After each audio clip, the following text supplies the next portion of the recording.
आणि समोर बसलेल्या देवांचाच आशीर्वाद मिळणं लोकशाहीमध्ये गरजेचं असतं, तर कुठेतरी काम करण्याची संधी ही आपल्याला मिळते, ही वस्तुस्थिती आहे.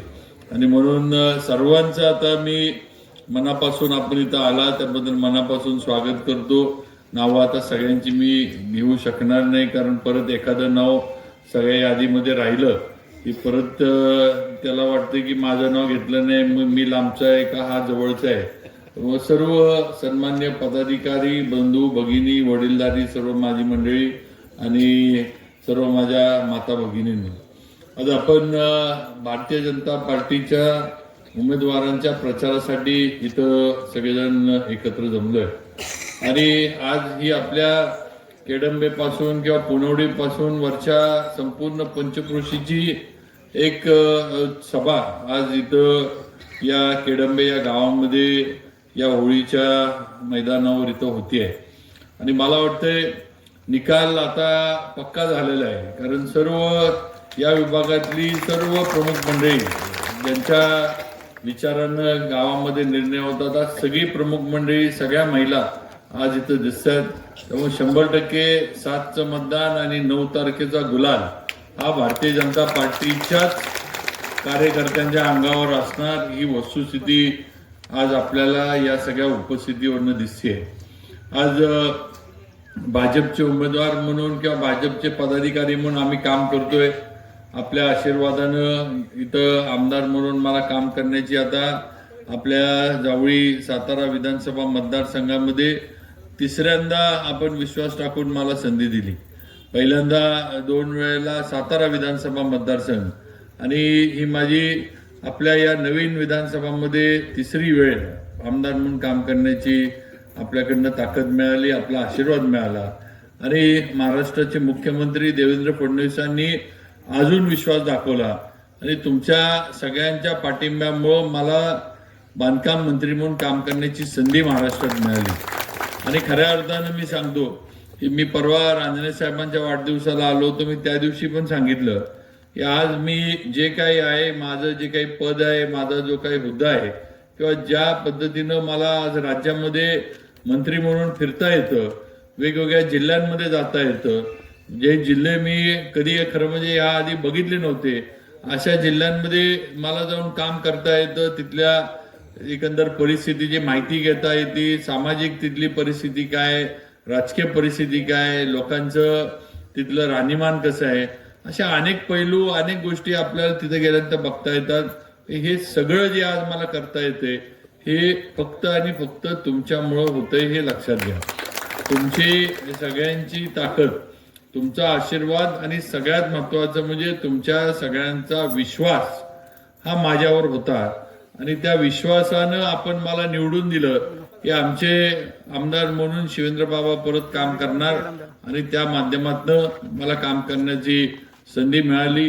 त्यामुळे सगळं जे काही माझं वलय आहे, सगळं जे काही माझी ताकद आहे, जे काही मला आज या पदामुळं जी काही ओळख मिळालेली आहे, ही सगळी ओळख आणि सगळं वलय घडवणारे तुम्ही सगळे जावळीतले आणि सातारमधले तुमच्यासारखेच सर्वसामान्य कुटुंबातले मतदार बंधू भगिनी आहेत, हे आपण लक्षात ठेवा. त्यामुळे कायम मी तुमच्यासाठी आणि आपल्या तालुक्यासाठी झटत राहणार, काम करत राहणार.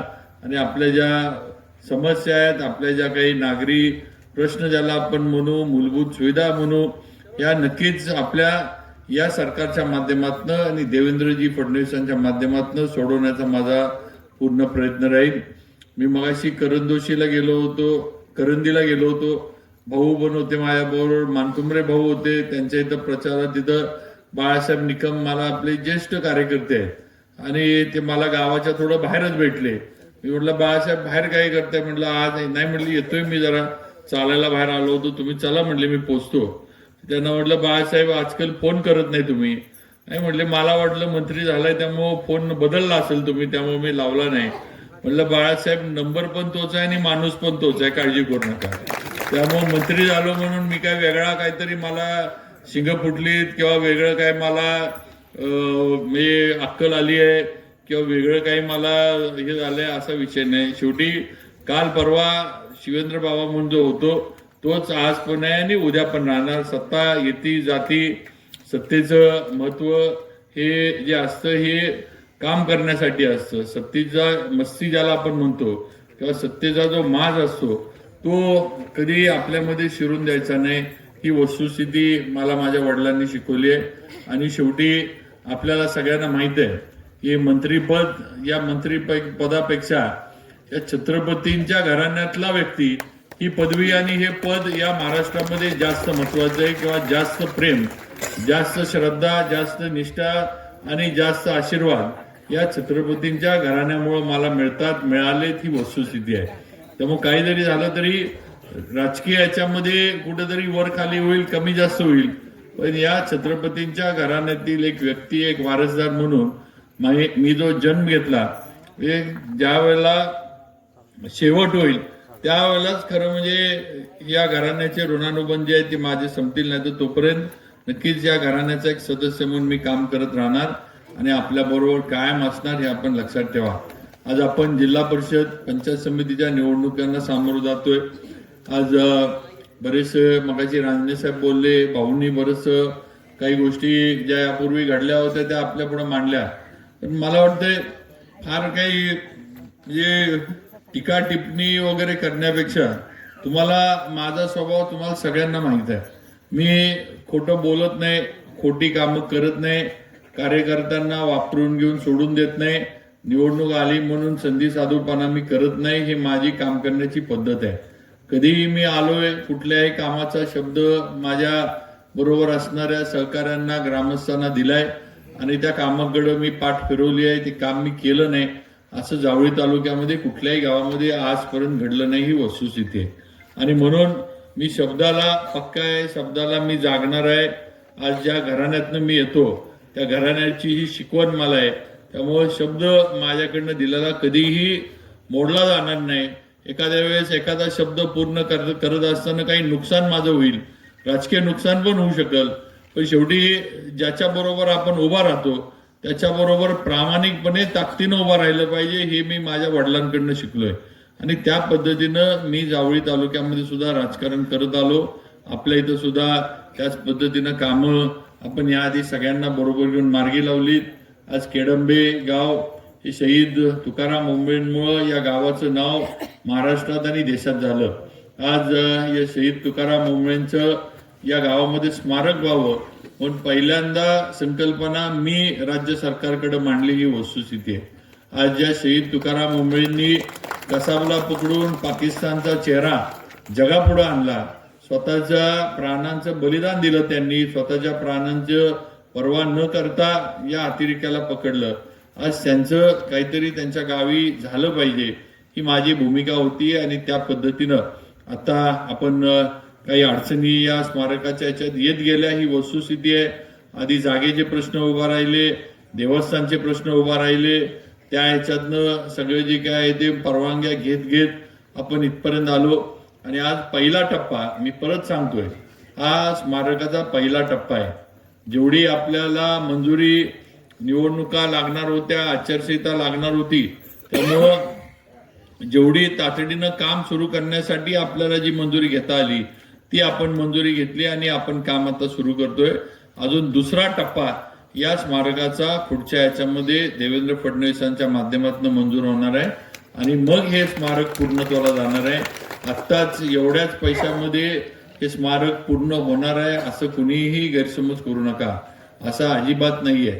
अजून या स्मारकामध्ये बऱ्याचशा गोष्टी आपल्याला करायच्या ज्या आपण पूर्वी प्रस्तावित केल्या होत्या, पण काही तांत्रिक अडचणींमुळे एकदम शासनाला त्याला मंजुरी देता येत नव्हती आणि आचारसंहिता वगैरे लागल म्हणून काही गोष्टी थोड्या मागं ठेवल्या आणि मग टप्पा 1 आणि टप्पा 2 असे 2 भाग करून पहिल्या टप्प्याला परवानगी दिली. गिरीश महाजन या विभागाचे मंत्री होते. गिरीश महाजनांच्या माध्यमातून या स्मारकाच्या सगळ्या याला मान्यता मिळाली, ही वस्तुस्थिती आहे. त्यामुळं कोण काय सांगतं, कोण काय घेतं, कोण स्वतःचीच पाठ थोपटून घेतंय, या सगळ्या गोष्टीला फार काही अर्थ नाही, हे आपण सगळ्यांनी लक्षात घेतलं पाहिजे. आज बोंडारवाडी धरणाच्या बाबतीत निवडणुका लागल्या की काही लोक त्याचा प्रश्न मुद्दामून निवडणुकांमध्ये निर्माण करतात. पण माझा या सर्व मंडळींना किंवा या समोरच्या विरोधी पक्षाच्या उमेदवारांना एकच प्रश्न आहे की बोंडारवाडी धरणाचा प्रश्न सुटावा, बोंडारवाडी धरणाचं काम सुरू व्हावं म्हणून बोंडारवाडी, वायटे, वावळे, भुतेघर या गावांमध्ये तुम्ही किती वेळा जाऊन बैठका घेतल्या हे आम्हाला सांगा. आम्हाला पण एकदा हे कळू दे. आज कृती समितीला पण मला विचारायचंय, कृती समितीनं ज्या ज्या वेळेला या प्रश्नाच्या बाबतीत माझ्याकडे कृती समितीचे आदिनाथ उंबळे असतील, त्यांचे बाकीचे सहकारी असतील, ज्या ज्या वेळेला आले त्या त्या वेळेला यांना या प्रश्नामध्ये न्याय मिळवून देण्यासाठी मी होतो का नाही हे कृती समितीनं जाहीर करावं आणि जे असेल ते खरं लोकांना कृती समितीनं पण सांगावं ही माझी त्यांना अगदी नम्रतेची प्रामाणिक विनंती आहे. आज या धरणाची सुरुवात ही अजितदादा उपमुख्यमंत्री असताना झाली ही वस्तुस्थिती आहे. सुरुवातीला तत्वता मान्यता अजितदादांनी या धरणाला दिली हे आपण सगळ्यांनी लक्षात घेतलं पाहिजे.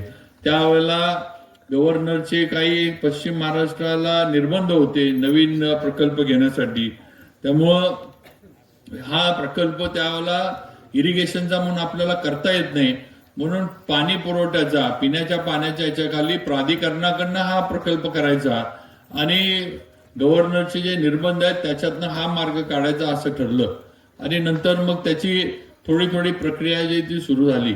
नंतरच्या काळामध्ये परत ही निर्बंध जे आहेत हे कमी झाले, उठवले गेले, तोपर्यंत सरकार बदललं आणि सरकार बदलल्यानंतर या प्रकल्पाला त्या काळामध्ये कुठेही चालना फार मिळाली नाही. ही दुसरी वस्तुस्थिती आहे, आपण लक्षात घ्या. त्याच्यानंतर या प्रकल्पाला लागणारा जो पाणी होतं किंवा जे पाण्याचं आरक्षण होतं हे आरक्षण कनेरमधनं जावळी तालुक्यासाठी झालं पाहिजे म्हणून मागणी सुरू झाली आणि खऱ्या अर्थानं या प्रकल्पाला हे पाणी जे 1 TMC पाणी जे आपल्याला आज मिळालेलं आहे हे जर कुणी दिलं असेल तर तो निर्णय देवेंद्र फडणवीसांनी घेतला हे अगदी ठामपणे मी इथं सांगतो. आणि ज्यांना कुणाला माझ्या सांगण्यावर संशय आहे त्यांनी शासनाची कागदपत्र जाऊन तपासावी. माहितीच्या अधिकारात कागदपत्र उपलब्ध आहेत, तुम्ही कधीही बघू शकता की पाणी या जावळी तालुक्याला 1 TMC पाणी कनेरच्या ह्याच्यातनं आरक्षित करून देण्याचा निर्णय हा सन्माननीय देवेंद्र फडणवीसांचा आहे, ही वस्तुस्थिती आहे.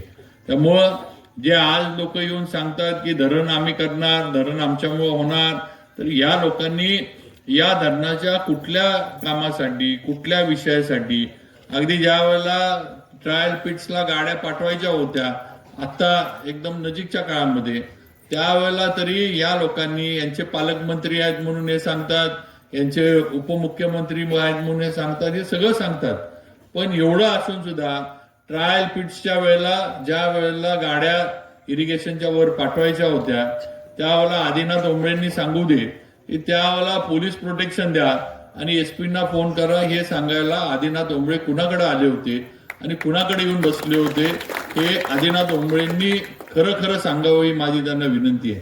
त्यामुळं सारखं बोंडारवाडी धरणाच्या बाबतीत माझ्या भूमिकेबद्दल किंवा भारतीय जनता पार्टीच्या भूमिकेबद्दल जो प्रश्नचिन्ह उभा केला जातो, मी आपल्याला सांगतो की धरणाच्या बाबतीमध्ये भारतीय जनता पार्टी आणि या जावळी तालुक्याचा आमदार म्हणून शिवेंद्रसिंहराजे भोसले हे 100% सकारात्मक आहेत.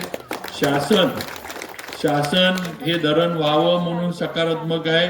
प्रशासन, कलेक्टर असू दे, बाकी सगळे असतील, या धरणाला हे धरण करण्यासाठी सकारात्मक आहेत. फक्त आपल्या 3 गावांचा जो पुनर्वसनाचा प्रश्न आहे, भिंत वर का खाली, भिंत वर खाली करण्यामध्ये पाणी साठा किती कमी का जास्त, एवढा जो वादाचा विषय आज उभा राहिलेला आहे वरच्या आपल्या 3 गावांचा, हा सहमतीनं सुटावा हा आमचा प्रयत्न आहे. दादागिरी करून, दंडेलशाही करून, आपल्याच लोकांची धरपकड करून धरण करण्यामध्ये काय अर्थ आहे काय आपण सगळ्यांनी सांगा. शेवटी आपलीच ही लोक आहेत, आपल्याच मुली तिथं दिल्यात, त्यांच्या मुली आपण करून घेतल्यात. आज सगळे पाहुणे रावळ्याचे संबंध आहेत. आज धरण करायचं म्हटलं की कुणाची ना कुणाची जमीन बुडणार आहे, कुणाची ना कुणाची घरं बुडणार, ही वस्तुस्थिती आहे. हे केल्याशिवाय किंवा हे झाल्याशिवाय धरण होऊ शकत नाही, ही वस्तुस्थिती आहे. आणि म्हणून एक सर्वांच्या सहमतीनं हे धरण व्हावं, कुणावरही अन्याय होऊ नये, कुणालाही शासनाचा मोबदला जो पैशाचा आहे, मग जमिनीचा असेल, घरांचा असेल, झाडाचा असेल, अन्य कुठल्याचा आहे, तो योग्य पद्धतीनं त्यांना मिळावा, पुनर्वसनाचे त्यांना योग्य पद्धतीनं फायदे मिळावेत आणि मग धरणाला सुरुवात व्हावी, ही माझी भूमिका आहे आणि हीच भूमिका डॉक्टर पाटणकरांची सुद्धा आहे, हे सुद्धा या ठिकाणी मी आपल्याला सांगू इच्छितो. त्यामुळे धरणाच्या बाबतीत नुसतं इलेक्शनचं राजकारण हे मला वाटतंय विरोधकांनी थांबवावं. कृती समितीनं पण त्यांना थोडी समज द्यावी की अशा पद्धतीनं नुसतं राजकारणासाठी धरणाचा प्रश्न वापरण्याचं किंवा इलेक्शनला मतं मिळवण्यासाठी आमच्या बाबतीमध्ये गैरसमज निर्माण करायचे आणि त्याच्यातनं स्वतःला काही राजकीय फायदा मिळतोय का, राजकीय मतं मिळवता येतात का, असला प्रयत्न करायचा. असं जे काही समोरच्या विरोधकांचं चाललंय ते खरं म्हणजे माझं म्हणणं आहे कृती समितीनंच थांबवलं पाहिजे आणि त्यांनीच त्यांना समज द्यावी, ही मला या ठिकाणी सांगावंसं वाटतं. धरण हे होणार त्याबद्दल कुणी शंका ठेवू नका. आणि रांजणे साहेबांनी सांगितलं धरण हे शिवेंद्रराजांपेक्षा बोंडारवाडी धरण हे देवेंद्र फडणवीसच करणार, हे मी तुम्हाला सांगतो. जसं समोरचे म्हणतात आमच्याकडे उपमुख्यमंत्री आहे, तसं आम्ही भाजपची लोक सांगतो आमच्याकडे मुख्यमंत्री आहे. आमच्या नादाला कुणी लागू नका. आमचा मुख्यमंत्री काय आहे हे संपूर्ण महाराष्ट्राला माहित आहे आणि सगळ्यांना माहित आहे. त्यामुळे उगाच आमच्यावर कुठेतरी उपमुख्यमंत्र्यांच्या माध्यमातून किंवा पालकमंत्र्यांच्या माध्यमातून दादागिरी करण्याचा किंवा भीती घालण्याचा प्रयत्न करू नका, लोकांना घाबरवण्याचा प्रयत्न करू नका. आता काही आपल्या इकडचे नेते सांगतात की लाडक्या बहिणीचं त्याच्यावर समितीवर मी असल्यामुळे तुमच्या लाडक्या बहिणीचं जे हे आहे ते मी बंद करीन. पण मला त्यांना अगदी म्हणजे प्रेमानं सांगायचंय, लाडक्या बहिणीच्या समितीचे तुम्ही सदस्य जरी असला तरी या समितीचा अध्यक्ष मी आहे.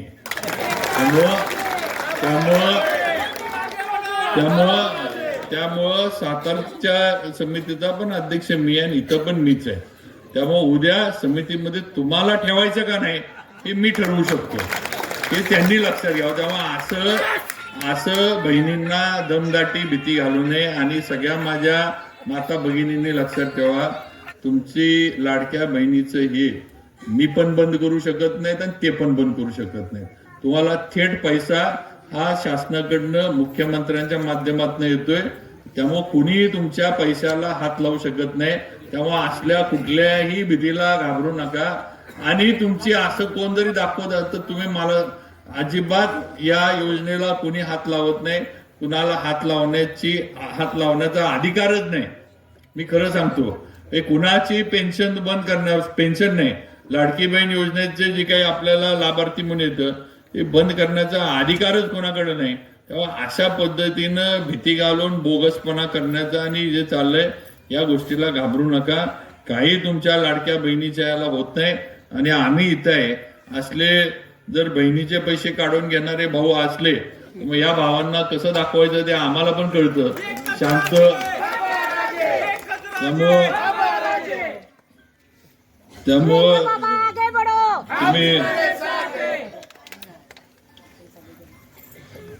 त्यामुळं आपण लाडक्या बहिणीच्या बाबतीत हे करू नका. आज अनेक आपण विकास कामं पूर्ण केली. खेडंब्यामध्ये आपण अंतर्गत कॉन्क्रिटीकरण प्रामुख्याने इथलं सगळं आपण पूर्ण केलंय. अशा अनेक विषय आहेत. आता कुठलं काम सांगावं आणि कुठलं नाही असं नाही, पण पुढच्या याच्यात पण आपण अनेक नवीन कामं आता जी चालू आहेत ती तर तुम्ही बघताय. पण आता पुढच्या याच्यामध्ये मी मागं पण सांगितलं होतं की आता आपण वाईटे माचुदरचा रस्ता करतोय.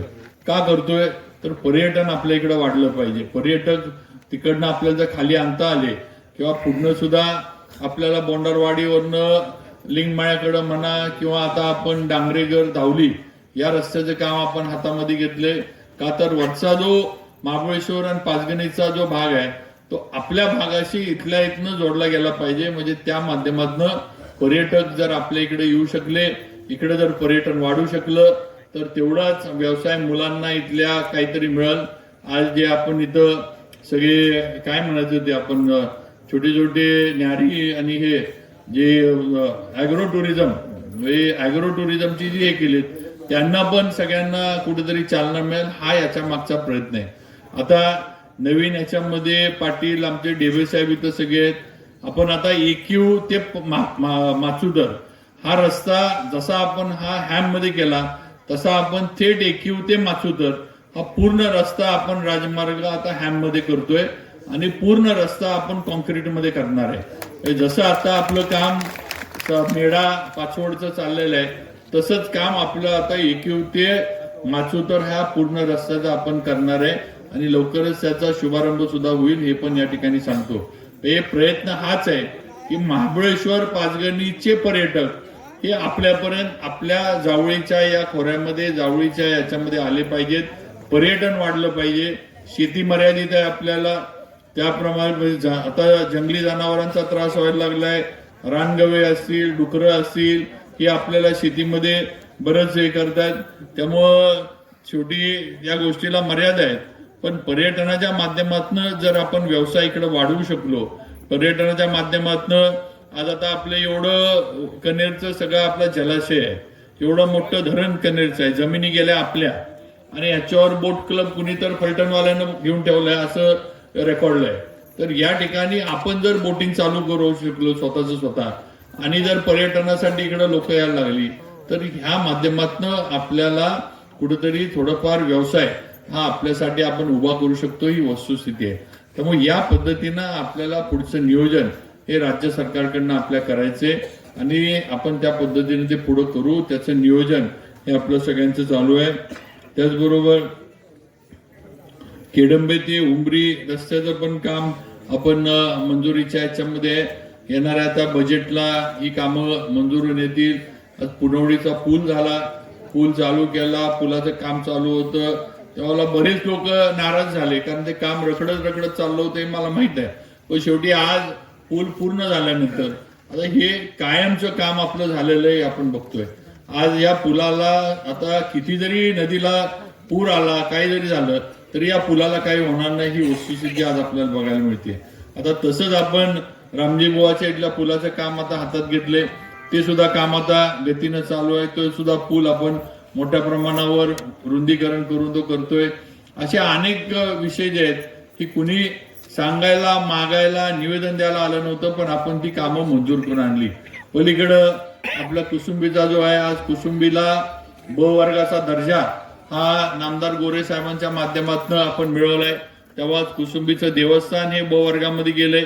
त्यांना आता जास्तीचा निधी कुसुंबीच्या देवस्थानच्या सगळ्या सुविधांसाठी मिळणार आहे. त्या पद्धतीनं ते तिथं कुसुंबीचं देवस्थान जे आहे ते उभं करू शकणार आहेत. असे अनेक कामं अनेक प्रकल्प अनेक योजना या सरकारकडनं आपण मंजूर करून घेतल्यात. त्यामुळं माझी आपल्याला एकच विनंती आहे की आज कोण काय विरोधक ह्याच्यापेक्षा काम कोणी केलंय ह्याच्यावर विचार करा. निवडणूक आहे निवडणुका विकासाच्या कामावर झाल्या पाहिजेत आणि निवडणुका या गेल्या 5 वर्षांमध्ये आपल्या गावामध्ये आपल्या विभागामध्ये आपल्या पंचक्रोशीमध्ये कामं कुठल्या पक्षाच्या माध्यमातून झालीत ह्याचा कुठेतरी आपण मतदानाच्या वेळेला विचार केला पाहिजे. आज तुम्ही बघा कुठलीही वाडी वस्ती खिलार मुऱ्यासारखं पण आपलं छोटस गाव हे मुरा आपला खिलार मुरा केवढा लहान आहे आपलं पण आज खिलार मुऱ्याचा रस्ता सुद्धा आपण मार्गी लावला. आज त्यांचं सुद्धा रस्त्याचं काम हे आपण सुरू करून दिलेलं आहे. फॉरेस्टच्या परवानग्या घेतल्या अनेक त्याच्यामध्ये गोष्टी आडव्या आल्या सगळ्या याच्यावर आपण मात करून सगळ्या परवानग्या सगळं घेऊन आज खिलार मुऱ्याला सुद्धा रस्त्याशी किंवा बारमाई वाहतुकीशी जोडण्याचं काम आपण केलेलं आहे. असे अनेक विषय सांगण्यासारखे आपल्याला आहेत. विरोधकांना काय जी लोक काही करत नाहीत त्यांना नुसते दुसऱ्याची उणीधुणी काढणं दुसऱ्यावर टीका टिप्पणी करणं ह्याच्या पलीकडे त्यांच्याकडे काही नसते कारण त्यांच्याकडे सांगायला काही नाही. स्वतःचा नाकर्तेपणा लपवायचं कसं तर दुसऱ्यावर दोषारोप करायचे आणि स्वतःचा नाकर्तेपणा लपवायचा हे या मागचं सगळं जे आहे ते उद्योग आहे आपण लक्षात घ्यावं. आणि म्हणून माझी आपल्याला विनंती आहे की समोरचे काय बोलतात समोरचे काय सांगतात कशा पद्धतीने मतं मागतात ह्याच्याकडे लक्ष देण्यापेक्षा आपल्या इथं भाजपच्या माध्यमातून काय काय झालंय भारतीय जनता पार्टीनं काय काय केलंय. आज देवेंद्र फडणवीसांनी ज्या वेळेला लाडकी बहीण योजना ज्या वेळेला आपल्या सरकारनं लागू केली त्यावेळेला देवेंद्र फडणवीसांनी शेतकऱ्यांना मोफत वीज देणार म्हणून जाहीर केलं होतं. सगळं जुनी जी सगळी थकबाकी होती ती त्यांनी माफ केली होती. आज सुद्धा शेतकऱ्याला मोफत लाईट मिळते महाराष्ट्रामध्ये ही वस्तुस्थिती आहे. हे आपण सुद्धा शेतकरी म्हणून विसरून चालणार नाही. आज सुद्धा इलेक्शन झाले म्हणून ते बंद केलं असं नाही. आज सुद्धा लाईट ही शेतकऱ्याला मोफत दिली जाते सरकारकडनं, हे आपण सगळ्यांनी लक्षात घेतलं पाहिजे. आज नरेंद्र मोदींनी जी योजना आपली शेतकरी सन्मान योजना जी दिली, आज त्या योजनेचा सुद्धा पैसा एवढे वर्ष झाले तरी जसाचा तसा आपल्या खात्यावर येतो, ही दुसरी वस्तुस्थिती आहे. आज घरकुल आपल्या इकडे गावागावात आणि तालुक्यामध्ये जे एवढ्या मोठ्या प्रमाणावर घरकुल मिळाले, हे कुठनं मिळाले? हे केंद्र सरकार आणि राज्य सरकारमुळं, नरेंद्र मोदी आणि देवेंद्र फडणवीसांमुळे एवढे घरकुल आपल्याला मिळाले. ही दुसरी वस्तुस्थिती आपण कुठेतरी लक्षात घेतली पाहिजे. घरकुल मिळून जागा नसली तर सरकारी जागा देण्याचं सुद्धा कायद्यामध्ये बदल हा आपल्या राज्य सरकारनं आणि देवेंद्र फडणवीसांनी करून दिला, हे सुद्धा बंधू भगिनींना आपण लक्षात घेतलं पाहिजे. त्यामुळे अशा अनेक आहेत. दुसरं आपण बघा की आज महाराष्ट्र राज्यामध्ये आज सगळा प्रवाह कुठल्या दिशेने चाललाय ह्याचा पण विचार केला पाहिजे. आज राजकीय प्रवाह कुठं चाललाय हे बघा. आज मुंबई महानगरपालिका एक काळी शिवसेनेच्या ताब्यात, कोण तिथं येऊ शकणार नाही आज अशी अवस्था होती. आज मुंबई महानगरपालिकेवर भारतीय जनता पार्टीचा झेंडा फडकलाय, ही वस्तुस्थिती आपण बघू शकता. आज पुणे, पिंपरी चिंचवड, सोलापूर, इचलकरंजी, नागपूर, नवी मुंबई, सगळीकडे भारतीय जनता पार्टीच्या, कोल्हापूर, सगळीकडे भारतीय जनता पार्टीच्या विचाराची सत्ता ही प्रत्येक महानगरपालिकेवर स्थापन झाली आहे. लोकांनी तिथल्या तिथल्या महानगरपालिका त्या त्या शहरांच्या या भारतीय जनता पार्टीच्या ताब्यात दिल्या, ही वस्तुस्थिती आहे. आज ज्या जिल्ह्यामध्ये आपण राहतो, या सातारा जिल्ह्यामध्ये सुद्धा नगरपालिकेच्या निवडणुका झाल्या. मला नगरपालिकेच्या निवडणुकीचं प्रभारी केलं होतं.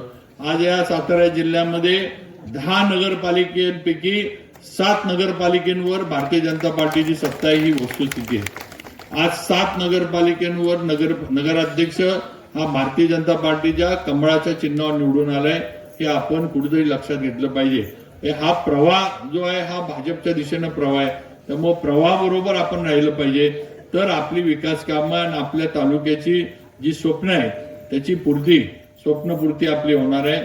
विजय आपले कैलासवासी विजय मोकाशींचं जे स्वप्न आहे ही धरण झालं पाहिजे. आपण सगळ्यांनी एक पण केलाय किंवा आपण सगळ्यांनी ठरवलंय की हे धरण तर होणार आणि या धरणाला विजय सागर हेच नाव दिलं जाणार, हे आपण ठरवलंय. हे पूर्वीच ठरलेलं आहे, याच्यामध्ये बदल काही होणार नाही, ही वस्तुस्थिती आहे. त्यामुळे ही स्वप्नपूर्ती आपल्याला आपल्या तालुक्याच्या दृष्टीने करायची आहे. आता विरोधकांचा नुसतं टीका टिप्पणी आणि हे आम्ही याव करणार त्याव करणार, आता सदाभाऊंनी काही उल्लेख केले, भाऊंनी प्रयत्न केला होता. अगदी एकनाथ शिंदे साहेबांना त्यांनी निवेदन दिलं होतं, पत्र दिलं होतं, सगळं केलं होतं, पण त्याला म्हणावा तसा प्रतिसाद त्या काळामध्ये दिला गेला नाही, ही वस्तुस्थिती आपण सगळ्यांनी लक्षात घेतली पाहिजे. आणि दुर्दैवानं ते सदाभाऊ प्रयत्न करत होते, पण जी लोक एकनाथ शिंदे साहेबांच्या आजूबाजूला होती, भाऊ तुम्ही मला वाटते त्यावेळेला थोडं दुसऱ्या पक्षात तरी होता, मला वाटते उद्धव साहेबांच्या सेनेमध्ये त्यावेळेला तुम्ही होता. तुम्ही उद्धव साहेबांच्या सेनेत असून सुद्धा जावळीच्या याच्या प्रश्नासाठी, बोंडारवाडीसाठी एकनाथ शिंदे साहेबांच्या मागे लागला होता. पण दुर्दैवानं जे जवळ होते त्यांना हे करता आलं नाही किंवा त्यांना प्रयत्न करता आला नाही, ही वाईट गोष्ट आहे. जे त्यांच्या जवळ होते, जे प्रत्येक कार्यक्रमात अगदी घसा कोरडा करून घोषणा द्यायचे, पूर्वी उद्धव ठाकरेंच्या घोषणा द्यायचे, नंतर एकनाथ शिंदे साहेबांच्या द्यायला लागले, त्यांना या धरणासाठी कुठलाही प्रयत्न त्यांनी केला नाही किंवा या प्रश्नाला न्याय मिळावा म्हणून त्यांनी कधी प्रयत्न केला नाही, ही वस्तुस्थिती आहे. तेव्हा आता अशा लोकांच्या बद्दल किती बोलायचं आणि काय बोलायचं. आज शहीद तुकाराम ओंबळेंचं जे स्मारक झालं, या स्मारकाच्या माग जे काही थोडंफार काही गोड बंगाल आहे ते तुमच्या कानावर यायला लागलाय. मला काय त्याच्यावर बोलायचं नाही, कारण स्मारक हे फार पवित्र गोष्ट आहे. कारण शहीद तुकाराम ओंबळे हे तुमच्या माझ्या सगळ्यांच्या दृष्टीनं एक फार मोठा, एक हुतात्मा, एक फार मोठं व्यक्तिमत्व आहे. पण हे स्मारक मंजूर होताना आणि मंजूर झाल्यानंतर बाकीची जी काही टेंडर प्रक्रिया वगैरे सगळी झाली, त्याच्यानंतर काय उद्योग झाले हे केडंबे ग्रामस्थांनीच माहिती घ्यावी. मी काय सांगत नाही आणि मी काय जास्त याच्यावर बोलत नाही. आणि म्हणून अशा पद्धतीनं आज शहीदांच्या ह्याच्यातनं पण आपल्याला काय मिळतंय का, त्याच्यातनं पण कुठं आपला खिसा गरम होतोय का, असे बघणारी जर लोक असली आणि अशी लोक जर उद्या लोकप्रतिनिधी व्हायची स्वप्न बघत असली तर आपल्या तालुक्याचं कुठंतरी दुर्दैव आहे असं म्हणावं लागेल, असं माझं स्पष्ट मत आहे. त्यामुळे या सगळ्या गोष्टींचा तुम्ही विचार करा. या सगळ्या गोष्टींचा विचार करून तुमचं हे पुढं आपण कसं जायचं, कुणाकडे आपल्या तालुक्याची जबाबदारी द्यायची, आज आपला जिल्हा परिषद सदस्य आपण कोण करायचं हे शेवटी तुम्हाला ठरवायचंय. तुम्ही आज गेल्यानंतर बूथ मध्ये बटन तुम्ही दाबणार आहे. मी तुमच्या मागं उभा राहून बटन दाबणार नाहीये किंवा मी प्रत्येकाच्या मागं कुठलं बटन दाबताय हे बघायला मी असणार नाही. शेवटी आपल्या तालुक्याचा विकास महत्वाचा आहे का अशा पद्धतीनं गैरसमज, चुकीच्या माहित्या, चुकीच्या पद्धतीनं आपल्या मध्ये काहीतरी अफवा पसरवणं, काहीतरी चुकीचं हे करणं, काहीतरी खोटं सांगणं, असं हे करणारे लोकप्रतिनिधी आपल्याला बसवायचे का ह्याचा कुठेतरी विचार आज या जावळी तालुक्याचे मतदार म्हणून आपण घेण्याची वेळ आली आहे असं मला या ठिकाणी नक्कीच सांगायचं वाटतं. तेव्हा माझी आपल्याला विनंती आहे की मी आणि माझ्या सहकाऱ्यांनी भाजपच्या माध्यमातून आम्ही कामं केलीत. आम्ही मोकळं फिरत फिरत बसलो नाही. आम्ही नुसतं निवडणूक टू निवडणूक कधी आलो नाही. कधी आलोय आणि कामाच्या बाबतीत एक सांगितलंय आणि ते काम झालं नाही असं नाही. एखादं काम थोडं उशिरा झालं असेल हे मी मान्य करेन, पण कामच झालं नाही आम्हाला सांगितलेलं असं या तालुक्यामध्ये एकही गाव, वाडी, वस्ती किंवा मुऱ्यांवर सुद्धा आपल्याला बघायला मिळणार नाही वस्तुस्थिती आहे. आणि म्हणून माझी विनंती आहे की शेवटी ज्या पक्षानं आपल्याला एवढी ताकद दिली, त्या पक्षानं आपल्याला एवढा विकास दिला आपल्या तालुक्याला, आज त्या पक्षाला परत देण्याची वेळ ही मतदार म्हणून आपल्यावर आलेली आहे हे लक्षात ठेवा. आणि म्हणून पुढच्या योजना ज्या आपल्याला करायच्या आहेत, पुढचे जे प्रकल्प आपल्याला करायचे आहेत, हे फक्त आणि फक्त भारतीय जनता पार्टी करू शकतं. देवेंद्र फडणवीसच करू शकतात. दुसऱ्या कोणाची धमक नाही, दुसऱ्या कोणाच्या मध्ये ताकद नाही आणि दुसऱ्यांकडे एवढा अधिकार पण नाही हे पण आपल्याला सांगतो. तेव्हा आज मुख्यमंत्री आपल्या मागे आहेत, तेव्हा तुम्ही घाबरू नका. कुणी आपल्या योजना अडवू शकत नाही. किती कुणी जरी स्वतःचा डोल बडवण्याचा प्रयत्न केला तरी आपल्या योजना आणि आपली कामं कुणी अडवू शकत नाही. एवढी नक्कीच ताकद या जावळी तालुक्याची महाराष्ट्राच्या सरकारमध्ये आहे, एवढं लक्षात ठेवा. त्यामुळे आपले दोन्ही उमेदवार अर्चनाताई आणि विजय सपकाळ या दोन्ही उमेदवारांना पूर्णपणे ताकदीनं, माझं तर म्हणणं आहे, माझी विनंती आहे आपल्याला की मागचं जे मताधिक्य होतं त्याच्यापेक्षा 100-500 मताधिक्य आता जास्तच पडलं पाहिजे. कारण हे असे जी संधी साधू लोक आहेत ह्यांना कुठंतरी एक म्हणजे भीती बसली पाहिजे किंवा लोकांना फसवलं तर काय होतं. त्यामुळे पूर्वीच्या मताधिक्यापेक्षा 100-500 जास्तच्या मताधिक्यानंच आपले दोन्ही उमेदवार निवडून आले पाहिजेत एवढी विनंती मी आपल्याला करतो. पत्रकार बंधूंना पण विनंती करतो. मग परवा पण मी भास्करला बोललो की तुमच्यातलाच माणूस उमेदवार म्हणून दिलाय. आता ते नोकरीवर आहे का नाही विजय मला माहित नाही, राजीनामा दिला का नाही, पण कुठंतरी पत्रकारांना पण न्याय द्यायचा आम्ही प्रयत्न केलाय. तेव्हा आता सगळ्या पत्रकारांनी पण जरा विचार केला पाहिजे की आपला उमेदवार निवडून आणण्यासाठी काय करायचं आणि त्यांनी पण जरा पत्रकार बंधूंनी आपल्या सहकार्यासाठी ताकद लावावी. आम्ही इथं ताकद लावलेलीच आहे. आमचा दोन्ही उमेदवार निवडून येणारच आहेत, काही त्यात अडचण नाही. तर सगळ्यांनी ताकद लावा आणि तालुक्याच्या विकासामध्ये हातभार लावा एवढंच सांगतो. ज्या दोन्ही उमेदवारांचं चिन्ह कमळ आहे, कमळाच्या समोरचं बटन दाबून या दोन्ही आमच्या उमेदवारांना मोठ्या मताधिक्यानं आपण निवडून आणावं ही विनंती करतो.